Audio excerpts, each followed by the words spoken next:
Maitre Tadio returned to the letter and read the last paragraph, in which the Count inquired after Sido's health and asked for reassurance that she was being well cared for. At this, the Marquis looked most uncomfortable. The Count ends his letter by saying that he is looking for a wife. He believes your daughter could well be suitable. If that is the case, and you agree to the marriage, all your debts will be cancelled. She will, of course, be married into an aristocratic family. That goes without saying, the Marquis said flatly.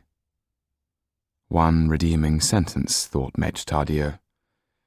Still, he was sure it had more to do with the Marquis's pride than his daughter's well-being. "And for how long do you intend to keep her imprisoned in her chamber?" asked the lawyer. "What? Do you expect me to have her run around under my feet? She is well cared for and out of sight." The Marquis dusted his thin, mean lips with a napkin. "I regret to say that she is most decidedly plain. Then there is her limp. She is, in my view, a broken vase, never to be made whole."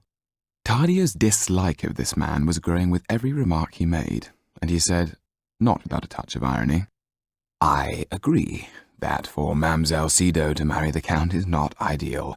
His title is unfamiliar, and his lineage does not, I am sure, stretch back as far as the grand and honourable name of Ville-Duval.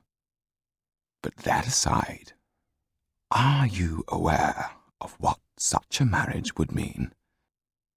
"If you mean she will be off my hands, all well and good." "Your father's will What of it?" said the Marquis with a dismissive wave of his hand. "The subject bores me."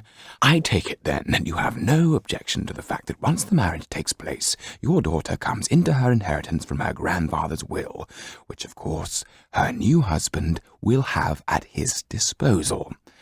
"I still have my estates in Normandy," the Marquis said loudly. "No," said the lawyer. "You have the right to take all the income from the land until your daughter is married.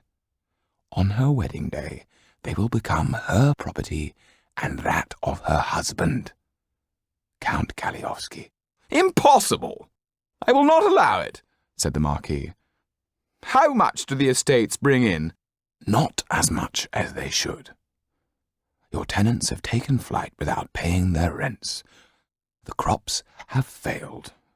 Your barns have been ransacked by starving peasants. Instead of attending to these matters, you have remained here and built a garden and a wall. In short, there is no money to pay off your debts, if that is what you were hoping." Finally, the Marquis understood. "I don't want to hear any more," he said, putting his hands over his ears. "Your sermons are putting me out of humour." Maitre Tadio had no intention of stopping.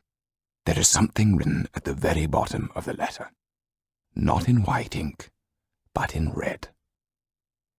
Remember your wife."